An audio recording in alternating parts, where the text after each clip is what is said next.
Good evening. And to you, good day. I have a question about what do plants like ayahuasca and peyote and mushrooms do to humans? And They are teachers that allow you to experience an altered state of being, other dimensional perspectives. And as teachers, they are allowing you to experience a vibrational state. And the idea is that once you experience that vibrational state and learn to be, shall we say, familiar with it, then you can create that state for yourself, by yourself, out of your own energy without necessarily needing the teacher from that point forward.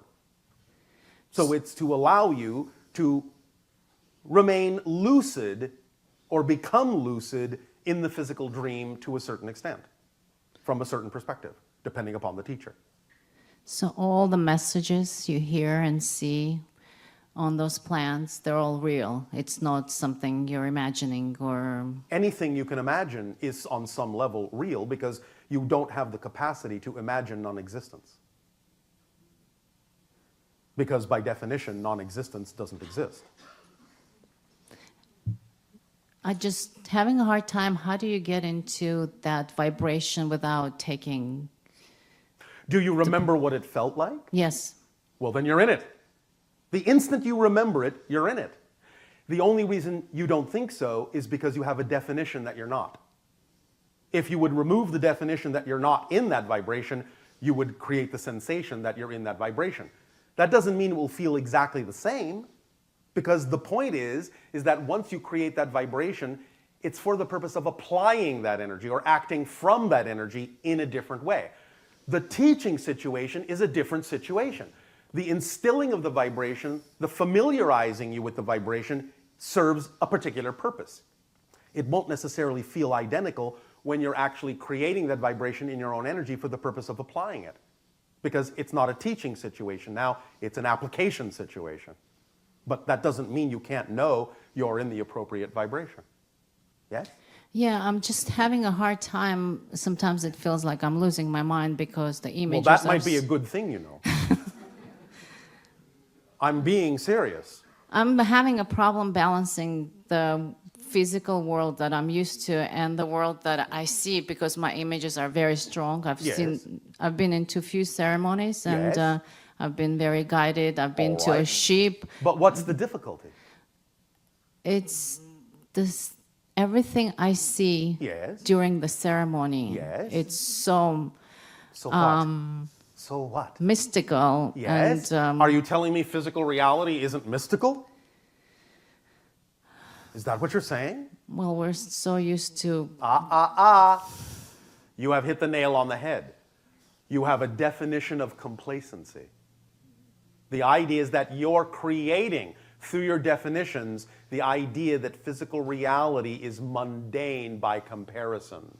The idea of going to those states is to actually let you understand how to view physical reality in the same miraculous, mysterious way. But the definition of complacency is preventing you from experiencing that.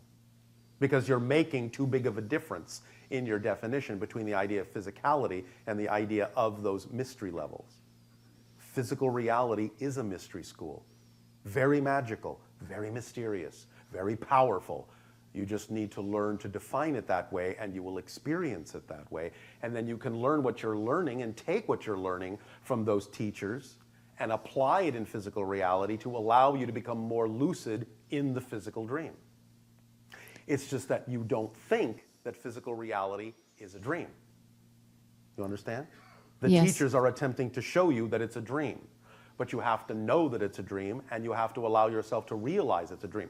This is why, recently, we have talked about the idea that a very strong permission slip for many of you would be to learn to lucid dream when you're actually asleep. Because when you come into lucidity and wake up in the dream, but don't wake up in your body, you will start to interact with the idea of the template level reality that you use to actually lay out the blueprint of your physical experience. And when you become lucid and capable of changing that in the dream, you can realize that you can start to see physical reality as the same kind of dream and become more lucid in physical reality. And when you become lucid in physical reality, you can also change physical reality in miraculous and magical ways because you know it's a dream and you're lucid in it. So the teachers are attempting to give you the vibration of lucidity so that you can apply that vibration to physical reality instead of defining physical reality as something less than what you're experiencing from the teacher. But you can aid and assist yourself by also learning to become lucid in your dream state. This is what our civilization did. We became lucid in the dream state, realized from that perspective that physical reality was also a dream, and then we stayed there. We never woke up. We live in the dream, and that's why we don't sleep. Oh, wow. You understand? Yes. I've seen it, but I can't feel it yet. You can't feel it because you're not defining your reality that way. But as soon as you do, trust me, you'll feel it. Okay. All right? Pleasant dreams to you. I have another question. Yes? It's seems to me that most of my friends, and me included, have the least patience with our mothers. And all right. Well, what part of yourself that is represented by the mother are you impatient with? You understand it's a reflection, yes? Yes. I know I chose my mom. Well, I don't just mean that. I'm saying there's a reflection in you of a part of yourself that you're equating to her vibration that you're impatient with. You're impatient with an aspect of yourself. The only reason you would be impatient with someone else is that you're impatient with the aspect of yourself that the someone else symbolizes to you, that you're afraid you contain. You understand? So every time I see her and she's in a bad mood, which happens a lot, and I don't have patience with dealing with Why do you need patience? That's what I'm saying. If you understand that her mood has nothing to do with you, and you stop taking it personally, you don't need patience because it has nothing to do with you. You'll just look at her doing whatever she does, have compassion to realize that she may be caught up in her own fears, but you can also simultaneously have compassion for yourself and realize that her process and her issues and her belief systems and the things that she's caught up in have nothing to do with you. And therefore, you don't need patience. And therefore, if you don't need patience, you will never become impatient. You will enjoy the moment for what it is, see it for what it is, experience it in the way that you prefer to, regardless of how she may be experiencing it. And because you're experiencing it in a curious and magical and exciting and interesting way, what will you need patience for? You're having fun, even if she's having a miserable time. So don't take it personally. Don't agree that you are like her in that way. You understand? Yes. Because that's what you're getting angry about. You have a belief that you're like her in that way. You don't have to believe that. She may have taught you to think that way, but you don't have to believe it. Correct? Yes. All right. So don't agree with it. It's the same idea, the same analogy as someone walking up to you on the street when you're wearing a blue outfit and saying, "I really hate your red outfit." You would look at them like they're crazy and go, "What does that got to do with me? I'm not wearing red." It's the same thing. It has nothing to do with you. Stop making it have something to do with you because you're the one doing that. She can't do it to you. You're doing it to yourself. And that's where the impatience comes in because you realize you're doing something to yourself that you don't prefer to do. So you get angry and resentful at her as a projection of the anger and resentment you have toward yourself for doing something to yourself that you don't prefer to do. So take responsibility for your part of it and don't take her side of it personally. And then you will balance out. And it won't matter what she does because it has nothing to do with you. And then you can have the compassion to perhaps reflect to her that she can choose to change by seeing an example in you of your change, but you have to allow her not to change. It has to be an unconditional love. But you start by unconditionally loving yourself enough to not adopt and accept things you know have nothing to do with you. You understand? Yes. Does this help you? Yes. Thank you. One more question. Oh, all right. I get a lot of messages to have an unconditional love for everybody. Yes, all like my I friends. just said. Yeah. Or even friends and, well, Yes. family, you kind of... Anyone and everything. Unconditional. doesn't mean that you still don't have preferences. It doesn't mean you don't have the ability to observe when something is not compatible with your preferred vibration. Unconditional doesn't mean you fold. It means that you allow others to be what they choose to be, knowing that you can also simultaneously choose to be who you prefer to be. So why not be unconditional? Since they can only affect you if you agree to be affected. Yes? I'm having a hard time knowing when to walk away from certain friends, if they're a little abusive or... If you recognize that they are being abusive, what is so difficult about recognizing when to walk away? What holds you there? Do you believe you deserve the abuse? No. Then why do you keep abusing yourself? Isn't that self-abuse if you expose yourself to the abuse of another? What do you do if you have a child that doesn't respect you or abuse you? You can't walk away from your child. A child does require guidance from the parent, but do understand that the child will perceive if you're not respecting yourself, so why should they respect you? You understand? Yes. So if you don't self-respect, no one's going to give you a reflection of respect. You can learn a lot from the child by respecting yourself and then receiving the reflection of respect. Not that they have to choose that, but then from a position of self-respect, you will be inspired to understand how to guide them into a position of self-respect for themselves. Because again, it's everyone's duty to be of a vibration where they don't necessarily have to foist anything negative on someone else, because the only reason people do that is because they don't believe in their own self-empowerment. So when you respect yourself, you will come from a place that will inspire you to teach the child how to respect themselves. Because showing someone else disrespect means you're not respecting yourself. Yes? Yes. So they may be reflecting your lack of respect for yourself because you expose yourself to abuse and you stand there and take it. What's to respect? You understand? Yes. But if you walk away, then you've earned the respect within yourself. Yes? Yes. And when you have earned self-respect, you can get more reflections of respect from others. Yes? Yes. And you can teach your children how to respect themselves by showing them that there are limits to what you will accept. And by walking away, you show self-respect and thus act as an example for them of how to respect themselves. Yes? Yes. It all fits together nicely now, doesn't it? Yes. Does this help you? Yes, very much. Well, thank you. Thank you so much. Our deep respect to you. Same.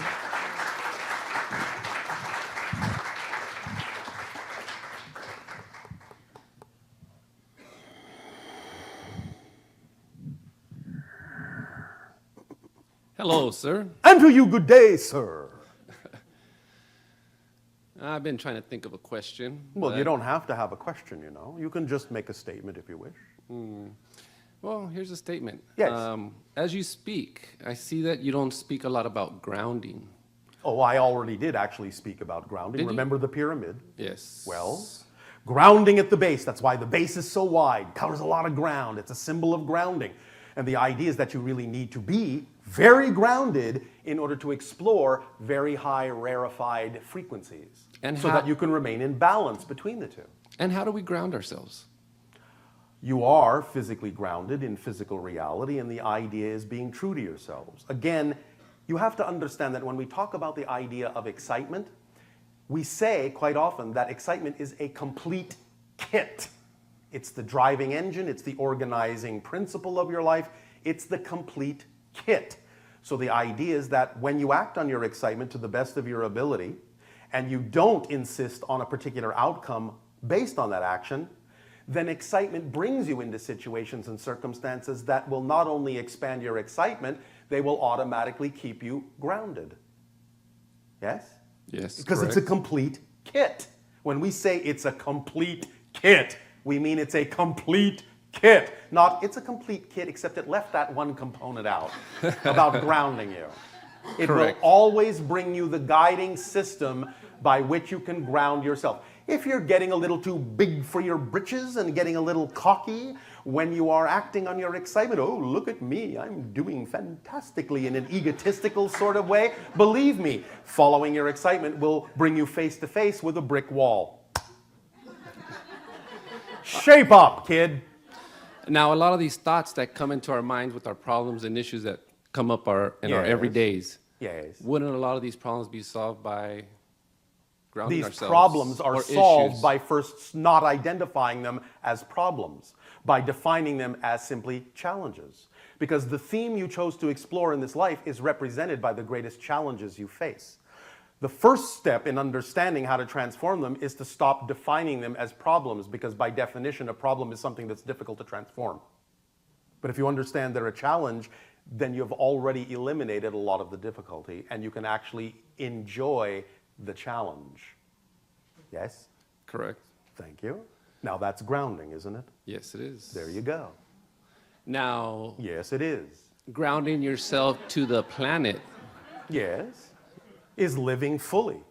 A life. Living your life as fully as you can will ground you to the planet, because you are the product of the planet. You are the product of the elements of the planet. Being in your true vibration synchronizes you harmoniously with the vibration of the planet and grounds you. Now, wouldn't Yes, it is. Yes, it is.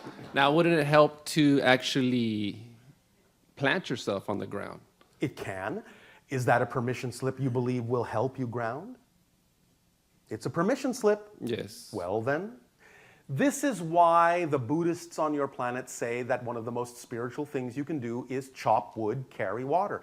The simple things in life that you need to do to live on your planet, by enjoying them, by understanding they are spiritual acts, by understanding that they are part of your physical existence, will ground you. So certainly, lying on the ground, rolling in the grass, leaning up against a tree, smelling a flower, tasting delicious food, all those physical things can be permission slips to allow you to really sink your senses into the idea of physicality in a beautiful way. And that can be grounding and simultaneously very uplifting spiritually.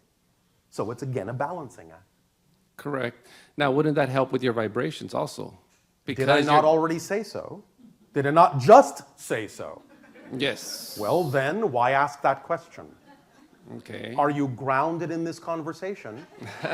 Are you paying attention to what you're actually being told? Or are you just thinking about the next thing you want to ask, which is not a grounded state? Correct. So, be grounded here. Pay attention that you're actually being given the information you're asking for sometimes before you ask the question. And therefore, if you already have the information, you don't need to ask the question. Yes? Yes. All right. Does this help you? Yes. Anything else? Yes. All right. Co-creating Co-creating, yes. perceptions. Yes. I understand that our reality that we're creating Yes. ourselves, Your reality experience, yes. our reality experience. For example, like an individual said earlier, no debt in the future, bartering, whatever, et cetera, et cetera. Yes, et cetera, et cetera. Now, it's easy for me to say that I'm going to think that that's going to happen in my future, my all right. perception. But is it easy for you to believe that it could? Yes, it's very easy. All right. But then since we're co-creating, wouldn't everybody Yes. else have to be perceiving the same thing? one more time, I'll explain. As you shift from parallel reality to parallel reality, you will simply shift to a version of Earth that already contains the versions of the people that already believe that. The other people may not shift with you. You understand? They may remain on a planet that never experiences that, a version of Earth that never experiences that. But these are different people. They may look the same, but they're not. When you shift to another reality, you're not the same person. You're not in the same reality. You don't have the same body. Literally. I don't care if you think it looks the same, it's not the same. That's an illusion of continuity that you're creating along with everyone else in the co-creation. So the idea is that you're shifting to a version of Earth that is already populated by versions of the people you thought you knew that are new people who are already reflective of the change you've made within yourself. And therefore, you're already shifting into a reality that already contains the co-creation agreement of that idea. You're not actually on the same planet, and you're not actually interacting with the same people. You're just acting with a representation of them that is now more in sync with your preference. Does that make sense?